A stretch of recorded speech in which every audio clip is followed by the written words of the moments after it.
estos momentos, Javier, 2 por el Atlántico y 1 por el Pacífico. Odebrecht ahora dice que está metida en el rollo de los sobornos Michelle Bachelet. Es una información que ha surgido de último momento y la están mencionando duramente, pero a la par de eso, el pagador de sobornos ya lo mataron o se suicidó, una de las dos cosas.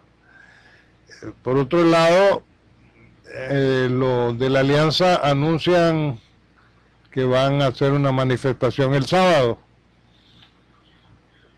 Y el New York Times saca un artículo bien interesante, Javier. Dice que el mejor asesor de seguridad que tiene Trump es el mismo. O sea, él toma sus propias decisiones y yo creo que esa fue la caída de Bolton. Le hizo mucha sombra y por momentos parecía que Bolton era el que tomaba las decisiones y Trump las aprobaba. Eso sería en comienzo, Javier. Bueno, si se fijan, hoy tenemos una escenografía diferente, o más bien unos tiros de cámara, de nuestra cámara diferentes. De repente empezamos a tener algunos problemas con nuestro equipo. Estamos en Facebook.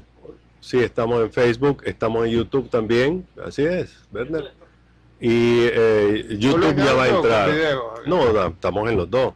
Lo que necesitamos es solamente en Facebook ahorita. Estamos tratando de ver cómo hacemos el enlace para YouTube, para ver cómo, por lo menos el día de hoy, ¿verdad? Resolvemos este problema técnico. En realidad, pues, son cosas, gajes del oficio. Les pedimos su comprensión, ¿verdad?, ante esta situación.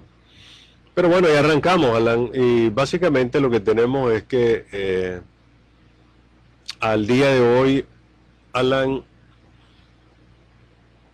o más bien quería empezar comentando unas declaraciones que dio el ex canciller Francisco Aguirre Sacasa sobre lo que está ocurriendo.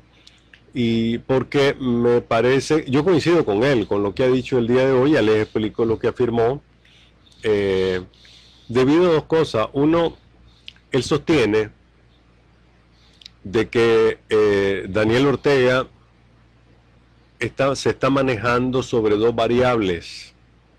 Una de ellas básicamente lo que él llama los imponderables. O sea, Daniel Ortega está saltando de tiempo en tiempo y viendo qué es lo que ocurre para aprovechar ese momento. Si el presidente Trump destituye a John Bolton porque no se va bien con él, eso le da a él una semana de respiro, porque es la figura que tenía más encima. De repente, si se produce una elección en Argentina y ganan los peronistas, entonces eso es un imponderable. Hace un año no se imaginaban que esto iba a ocurrir. Los peronistas van a estar más cerca de Daniel Ortega que del pueblo de Nicaragua. De repente ocurre que Venezuela incrementa la intensidad de lo que ocurre. Eso hace que la mirada del mundo vuelva a... En fin, ese tipo de imponderables que Daniel Ortega en el plano internacional está aprovechando para... Lo segundo, asegura, es que el presidente Ortega realmente lo que está es bañando al mundo con mentiras. Creo que una de las mentiras las comentábamos ayer. La Cancillería dice, hemos ampliado la cantidad de aliados y amigos que tenemos en el mundo. Hay 18 países nuevos, y te puedo leer los países, que ya están con nosotros. Es decir, es un intento por decir, no es cierto que estamos aislados, nosotros tenemos amistades y nuevas. Los nuevos países, los 18 países con los que Nicaragua, el gobierno de Daniel Ortega ha establecido relaciones, son Eritrea, la República de Uganda, la República Centroafricana, la República de las Islas Marshall, la República de Palau, la República de Burundi, la República de Tunecina, la República de Gambia, Sudán, Kenia, Níger, el Principado de Mónaco, la República de Yibuti, el Reino de Eswatini y la Unión de las Comoras. Además de eso, pues venderle al mundo la idea falsa de que todo esto está normal, que todo está muy bien, que se acabó, que ya aplastó el movimiento de protesta y que lo que hay pues son unos 4 personas que andan en las calles. Coincido con ese análisis, Alan, porque realmente son los hechos y hay que valorar exactamente qué es lo que está ocurriendo. Efectivamente, Luis Almagro no tiene en este momento 24 votos para pedir e invocar la Carta Democrática, que es lo que se necesita para sacar al país. Daniel Ortega no va a renunciar a la OEA como hizo Nicolás Maduro. Y lo que en realidad pues la ciudadanía debe estar invocando en este momento es no perderse en las ramas, no perder de vista el bosque, no perderse en el bosque, porque estamos empezando a nadar en las mentiras que durante 10 años nos dijeron. Pues la prioridad son los temblores, la prioridad es los robos, para que nos olvidáramos de la democracia, para que nos olvidáramos de la corrupción y de la transparencia. Eso es exactamente lo que está ocurriendo ahora, Alan. Don Francisco Javier Aguirre, de todo mi respeto, pero hoy dice una cosa y mañana dice otra. El otro día dijo que la Alianza Cívica era como el Titanic, que se estaba hundiendo. O sea, ¿cómo creerle a don Francisco? Lo conozco bien porque estaba en su casa allá en Washington. Pero me parece que don Francisco da bandazos en todo esto. Hace unos años, cuando la OEA decidió expulsar en Punta del Este a Cuba, la jugada siguiente que hizo el gobierno de los Castro fue amarrarse con una serie de países en el mundo. En una ocasión que yo estaba en La Habana me sorprendí porque estuve en el Vedado ver la cantidad de países que tienen relaciones con Cuba, pero son países así lejanos como los que vos estás mencionando. Lo cierto de todo esto, Javier, es que de timbo en tambo, de bandazo en bandazo, de repente don Francisco Javier a mí me confunde. O sea, me parece que habiendo sido canciller de Nicaragua y candidato a vicepresidente debería de centrarse un poco más en relación con lo que está diciendo. Ahora, eso por un lado. Por otro lado, yo creo que están pendientes una serie de circunstancias que aquí se van a dar. Sigo pensando de que hay negociaciones subterráneas en todo esto, Javier. Porque si vos te fijas, el problema de Nicaragua ya lleva sobre 2 años. Desde abril del año pasado, y el tiempo está pasando volando aquí. O sea, ya estamos a las puertas de Navidad, ¿verdad? O sea, cómo el tiempo se ha ido en todo esto. Ahora, sí me parece que aquí sí se ha bajado intensidad en el asunto de la oposición. Le pidieron a Arellano que volviera, vino, pero dicen que ya se fue otra vez. Ahora nos mandan a Maradiaga a Basalo, me acuerdo del escuadrón perdido en el béisbol profesional, cuando Guayón Olivo, Garabato Saque, Corjarda, del viejo béisbol, y entonces viene Maradiaga, pero ¿qué podrá hacer Maradiaga? O sea, los ánimos han bajado definitivamente, Javier. Y se quiera o no, forzada o sin forzar, hay normalidad en este momento en el país. Yo vengo de la calle, Javier. Ya hay movimiento como antes. Claro que la economía está muy golpeada y el golpe que se está recibiendo en lo económico es interno. ¿Por qué? Porque este desmedido aumento en el precio de la energía nos golpea a todos, así como también el costo de la vida en general. Pero en el caso de don Francisco Javier Aguirre, esa casa, a quien conozco muy bien, ya dije que estuve en su casa en una ocasión, allá en Washington, vive bonito. Me parece que al final no fue la alianza como el Titanic, sino que es él como el Titanic el que se está hundiendo, porque un día dice una cosa y mañana dice otra. Bueno, yo no mataría al mensajero, ¿verdad, Alan? A mí me parece que, y repito, yo coincido mucho con los análisis de Francisco Javier Aguirre, porque lo hemos venido diciendo en este programa. Pero mira, ¿estás de acuerdo que la alianza se esté hundiendo, como digo? Como el Titanic dice. Nunca ha dicho eso. Yo lo tengo grabado. No lo ha dicho, pues, porque no lo he leído, la verdad. Alan, el plan de meter a Nicaragua en una burbuja de mentira no es de ahora. Viene desde que el gobierno, desde que Hugo Chávez le entregó una caja fuerte llena de dinero, y me refiero al contrato petrolero, y acordaron tomarse los medios. ¿Cuánto cuesta un canal de televisión? Mira, flojo en Nicaragua cuesta $12 millones un canal de televisión. ¿Cuántos tiene hoy el presidente Daniel Ortega? Tiene 4. O sea que en teoría tiene invertido básicamente $50 millones en canales de televisión. ¿Para qué? Para coparnos la mente o copar la mente de la ciudadanía durante todo el día. ¿Con qué llenaron eso de programación, esos canales de televisión? Con telenovela. No hay mejor sedante para la ciudadanía que telenovela. ¿Para qué? Para que la gente se abstrayera de eso. ¿Qué priorizaron como agenda noticiosa? Los sucesos. La nota roja. La nota roja. Para que no tuviéramos nosotros participación alguna, no estuviésemos metidos en temas políticos, mientras él deconstruía la escasa democracia que aquí se había construido a lo largo de 16 años.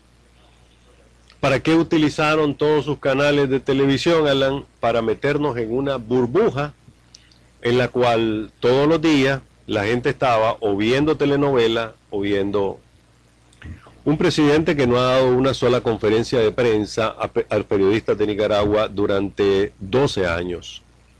¿Para qué, Alan? Para que no le hagan las preguntas que hay que hacerle. ¿Qué pasa con la democracia? ¿Qué pasa con los precios de la gente? ¿Qué pasa con la pobreza? Un gobernante que tampoco le da la cara a la prensa internacional y solo se vio obligado a hacerlo después del estallido de la rebelión de abril. ¿Qué es lo que como agenda noticiosa había priorizado más el gobierno hasta hace algunos años? Un temblor. Salía la entonces primera dama y hoy vicepresidenta, encadenaba la radio para decirnos que estaba temblando. Y aquí lo comentamos críticamente en su momento, como que si no estuviéramos sintiendo de que había temblores. Pero que además de eso, con una voz muy estudiada y acartonada, nos decía qué es lo que teníamos que hacer. Lo cual es bueno, pues, porque vivimos en un país sísmico, tenemos que saberlo, pero además tenemos que entrenarnos. Alan, eso fue durante muchísimos años la burbuja en que nos metieron. Y hasta que llegó el imponderable, el mayor imponderable político que se ha dado en el gobierno de Daniel Ortega de estos 12 años ha sido el 18 de abril. Nunca lo esperó, nunca estuvo preparado. Menospreció a la gente, creyó que el pueblo de Nicaragua estaba metido en esa burbuja y que entonces su vida transcurría entre trabajar, ver telenovela y suceso, hasta que de repente la realidad irrumpió en Nicaragua y en el Carmen. Esa es la verdad, y hoy lo que está haciendo es navegando hacia atrás, buscando un puerto seguro que no ha podido conseguir. Sobre don Francisco Javier Aguirre, sí, yo lo tengo grabado, Javier, lo tengo grabado en YouTube, cuando él dice que la alianza es como el Titanic que se está hundiendo. Pero yo quería entrar al siguiente tema. Hubieron malos cálculos, Javier. Aquí la comunicación, digamos, va demasiadamente acelerada.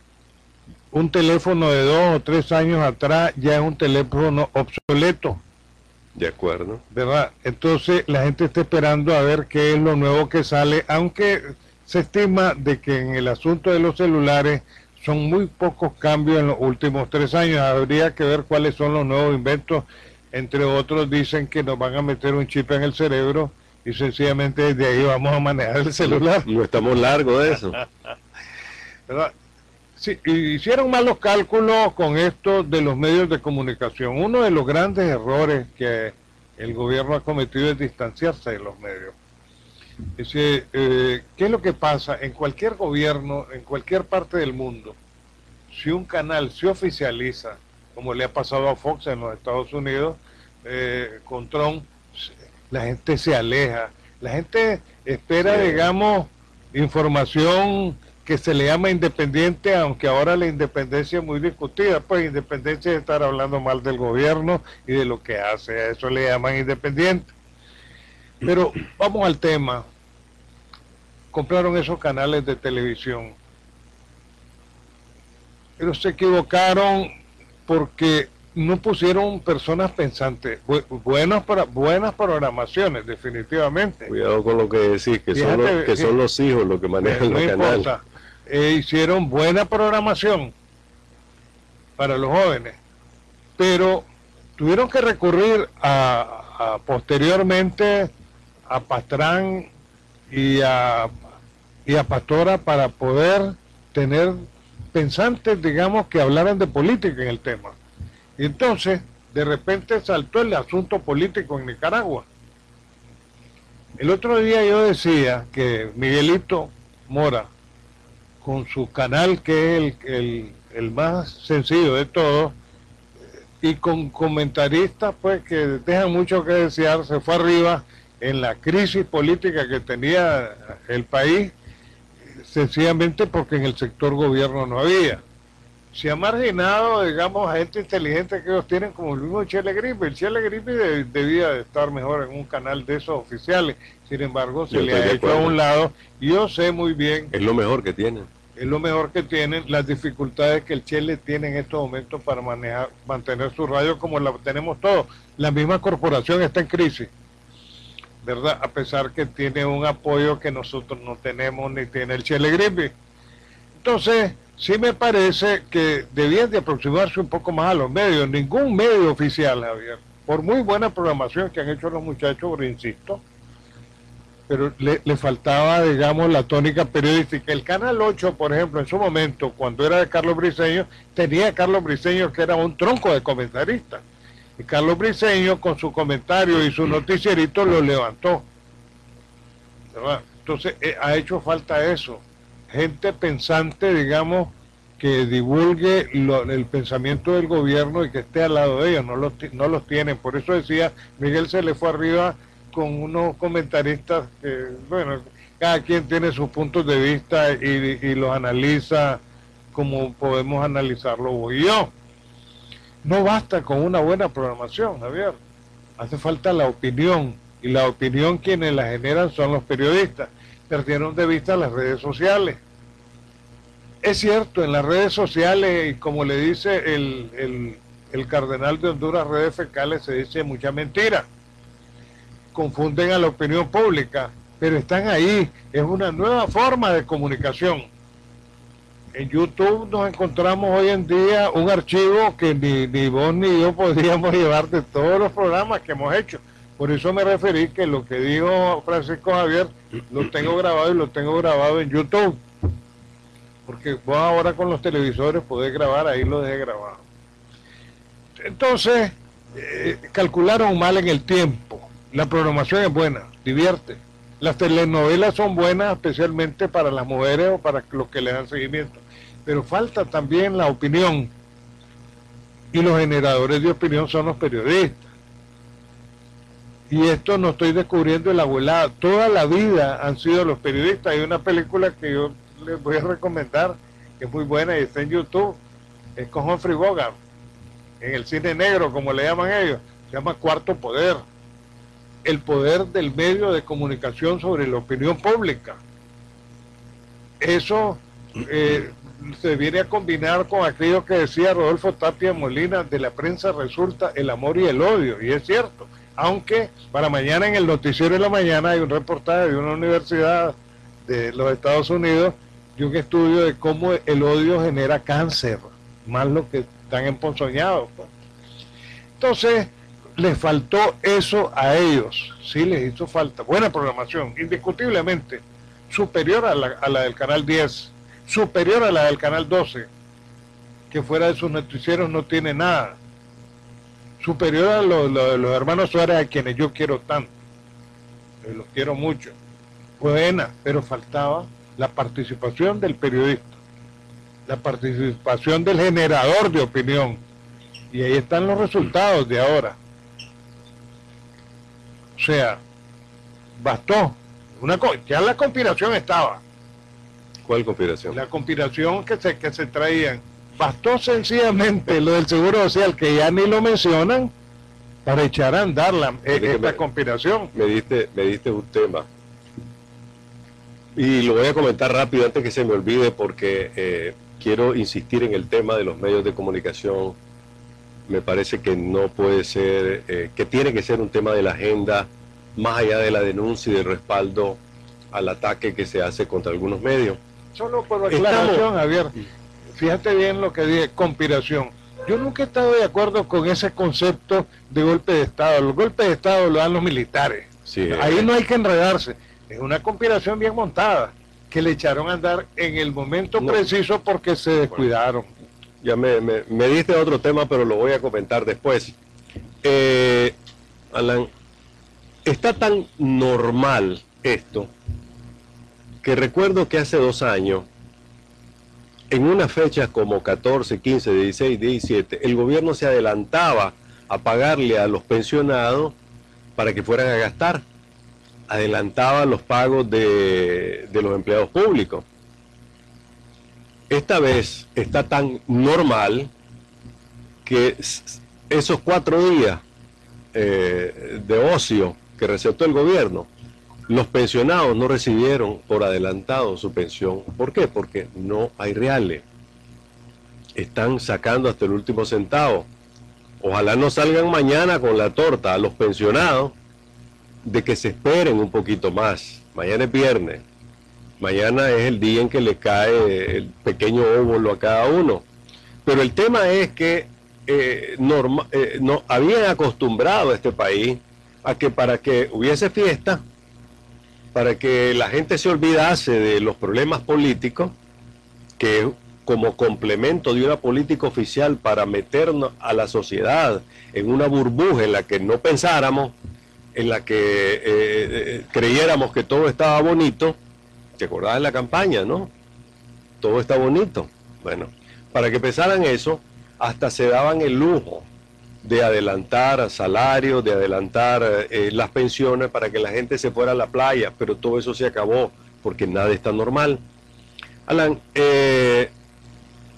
los canales que manejan los hijos del presidente Ortega son un fracaso. Nunca pudieron vencer al canal 10. Y en este estira y encoge, el canal 10 les metió el 9 y el 11 y les amplió la competencia. De tal forma que vos tenés razón. La estrategia de meter a la gente, de ponerle a la gente una venda en los ojos para que no viéramos la realidad, es un fracaso. La política del secretismo es un fracaso.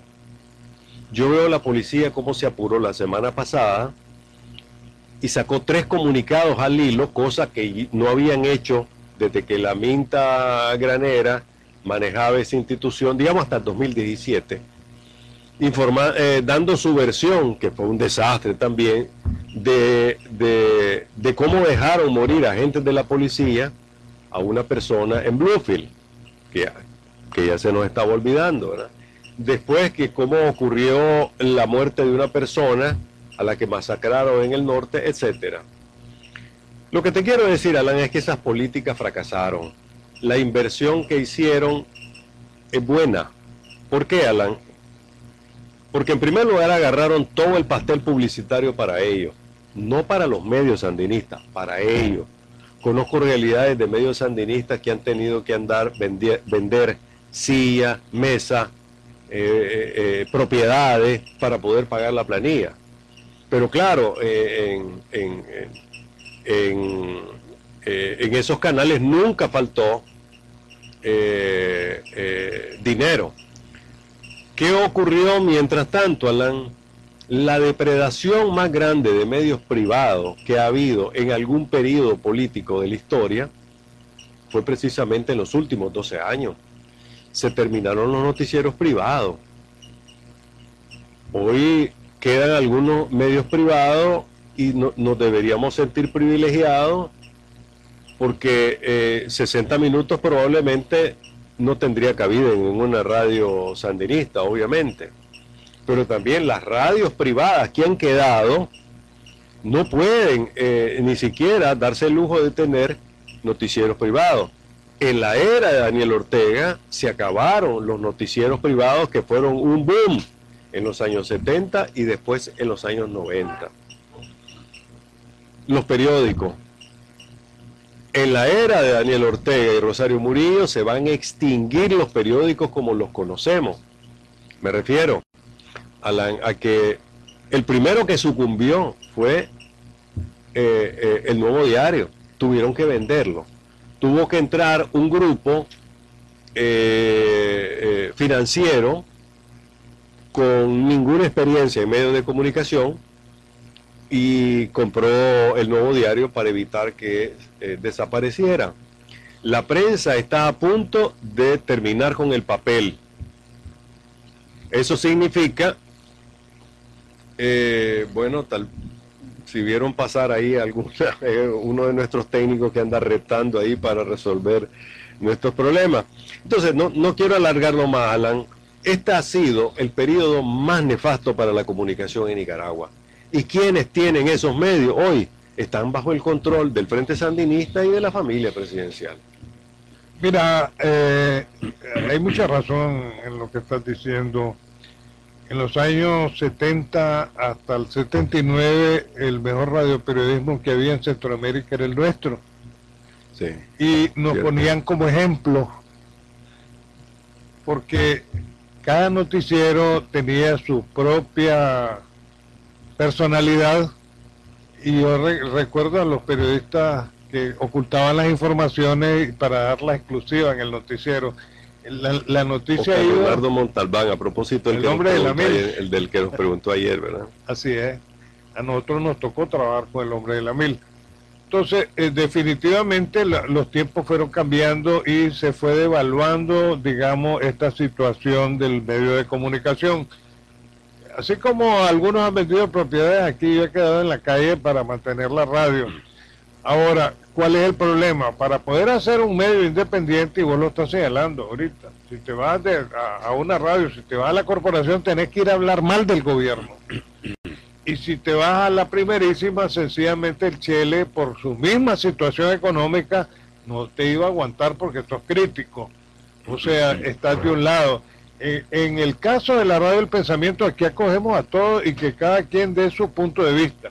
Ahora, calcularon mal, dije yo hace un momento. ¿Por qué? Por el avance de la comunicación, por el avance de las redes sociales, por el avance de la presencia misma. Nosotros ya no necesitamos, y lo dije hace un momento también, estar guardando archivos de los programas, porque el archivo universal que hay es YouTube. Ahí están todos los programas desde que nosotros empezamos. Un día de esto empecé a hacer una revisión de esto, cuando lo hacíamos una vez a la semana, ahí en el estudio del RTV. Sí.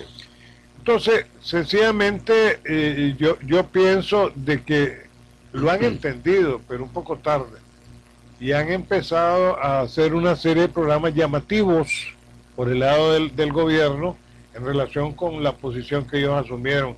Sin embargo, perdieron la iniciativa, perdieron las rotondas, Javier, y perdieron los medios de comunicación. Pero ¿a qué se debe? Nunca, a pesar que hubo un compromiso en el 2007, se produjo una alianza, como ellos la plantearon, y apoyo a los medios de comunicación independientes como se esperaba.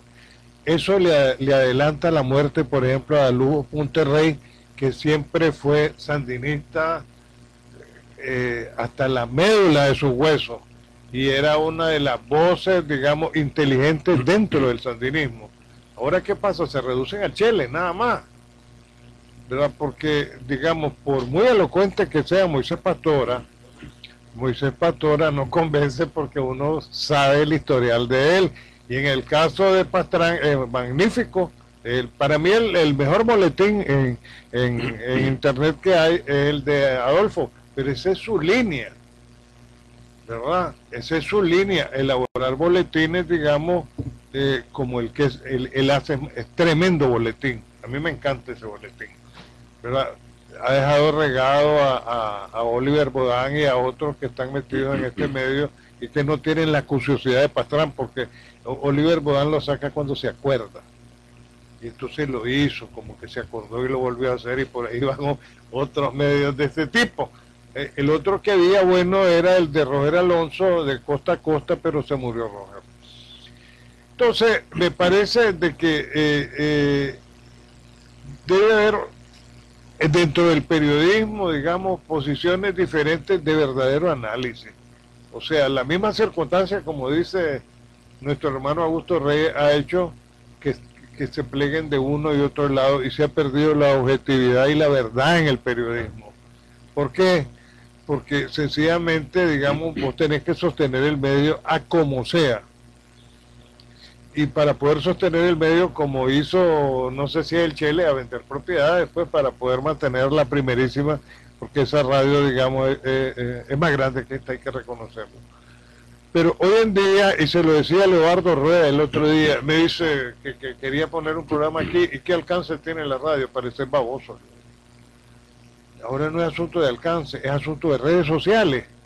Hay alguien en Finlandia que dice que no se duerme hasta que me oye con Javier. En la costa atlántica te sintonizan este programa en internet. Ahí en Huracán, donde vos dabas clases, seguramente la Margarita Antonio está pendiente de nosotros allá, ¿verdad? Sí. En los Estados Unidos, en todo el mundo, la concepción hoy es otra del medio de comunicación. Ahí es donde se perdieron. En el momento preciso era así, controlar los medios televisivos con buenas programaciones, como repito, las que han hecho son magníficas, mejor que el 10 y el 12, pero faltaba el condimento de un medio de comunicación como es el generador de opinión. Voy a hacer un paréntesis, Alan, porque este tema realmente da para mucho.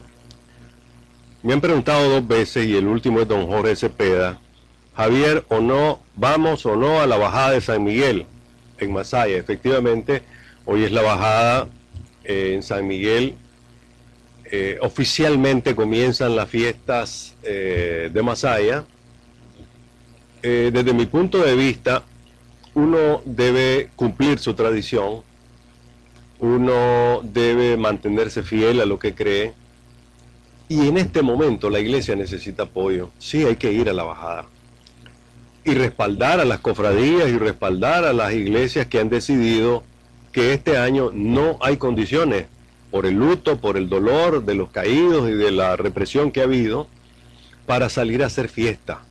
No habrá huizotes, no habrá toro venado, y lo que salga por ahí pues va a ser fabricación del frente para seguir dando la impresión de que todo está normal. Pero tanto las cofradías como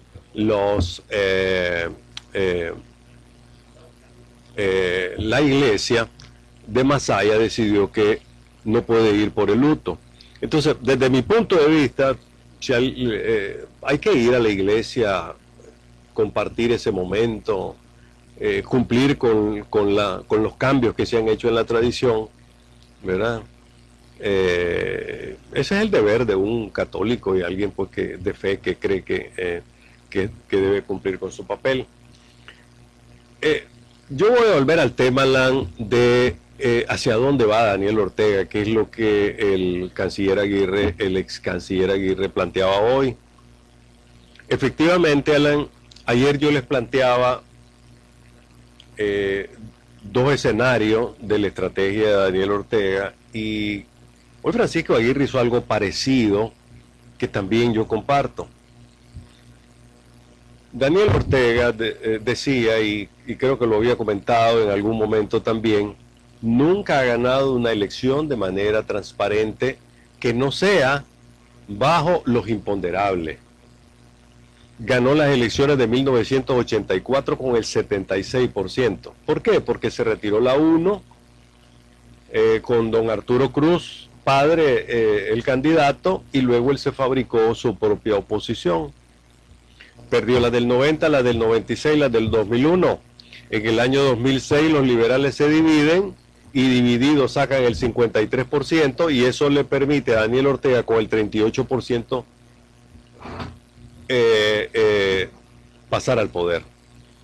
Luego, en el 2008, muestra lo que va a hacer después la constante de Daniel Ortega en las elecciones. Comete fraude en 40 alcaldías y así pasa a tener la mayoría de alcaldías que antes tenía los liberales. De ahí para allá ya conocemos la historia. En cada elección hubo aquí denuncias desde el Centro Carter, Europa, todos los observadores antes de que los prohibieran en elecciones del 2012 y 2016. Ese es el ámbito en el que Daniel Ortega se va a sentir cómodo para una elección.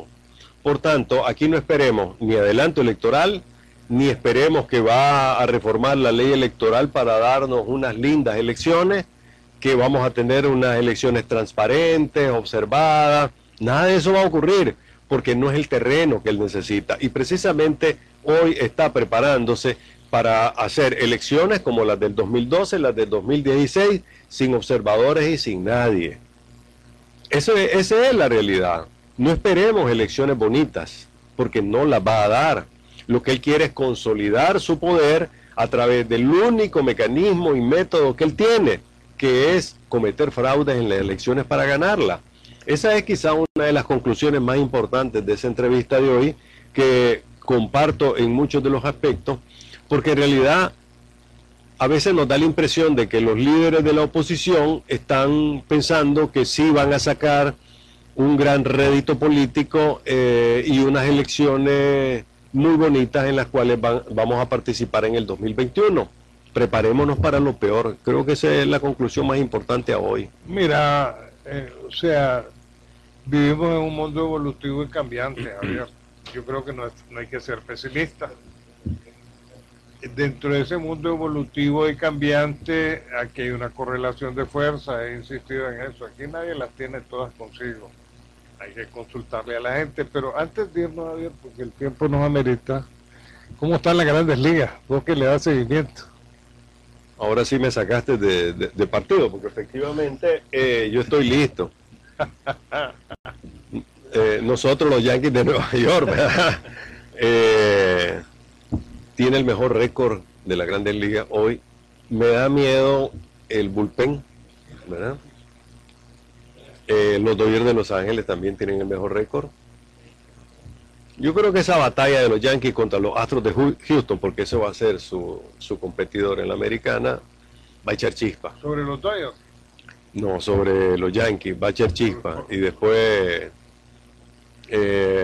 los Dodgers van a tener también buenos competidores. Pero ya estoy listo. Pues gracias, Alan, por el regalo. Además... ¿Y para qué les decía? Además, azul y blanco. ¿Verdad? Azul y blanco, esto es lo mejor. Antes de despedirnos, Alan... Estas gorras están en Tefel Shop. En Tefel Shop, ok, ya saben. No les digo el precio porque todo es negociable en la vida, ¿verdad? Menos las elecciones para Daniel Ortega, menos el poder, ¿verdad? En el mercado oriental. Finalmente, Alan, y un minuto más nada más, porque vos lo tocaste al principio, el tema de la marcha del sábado. Pienso, Alan, que si la UNAV y la Alianza Cívica se la van a jugar, pues hay que prepararse para desafiar a la policía ese día, que no hay otra manera. Hay que volver a las calles y tomarlas. Eso ya sabemos lo que significa. ¿Subversión? No, significa sangre, significa dolor, significa muerte. ¿Y podrá Maradiaga? Yo lo que estoy diciendo, Alan, es que si la Alianza Cívica y la UNAV saben a lo que están llamando, pues hay que prepararse. y darle confianza a la gente. Se necesita liderazgo fuerte, se necesita una situación fuerte para que pueda realmente tener de nuevo un movimiento en las calles. Y plata, Javier. Alan, Plata. La conciencia de este país está lista para lo que sea, pero creo que el manejo responsable con que se le ha dado hasta hoy, en año y medio, el liderazgo de la Alianza y la UNAM han convencido a este país que no es con las armas. La tendencia antes era, como el Frente lo está haciendo, es la violencia y las armas, aplastar a tu adversario.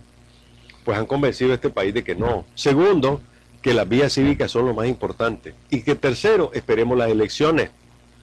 Pero entre las elecciones y ahora, la Alianza Cívica quiere apostar de nuevo a las marchas. Entonces, si lo van a hacer, que sea de verdad, porque hay gente lista para ir. Miles de personas están dispuestas a ir.